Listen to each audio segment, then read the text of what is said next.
In this video, I'll show you how to set up trust accounting in Clio step by step so you can manage client funds accurately and stay organized.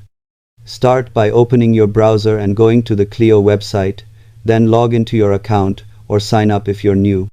Once inside, head to Clio Manage and navigate to the Accounts section where all financial activities are handled. Click on New Account to begin setup, then give your account a clear name like Client Trust Account so it's easy to pehchan later.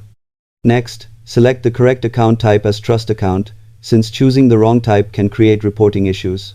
After that, set your currency and enter the opening balance carefully to reflect accurate records.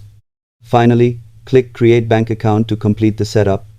Always double-check details to ensure compliance and accuracy. Subscribe for more practical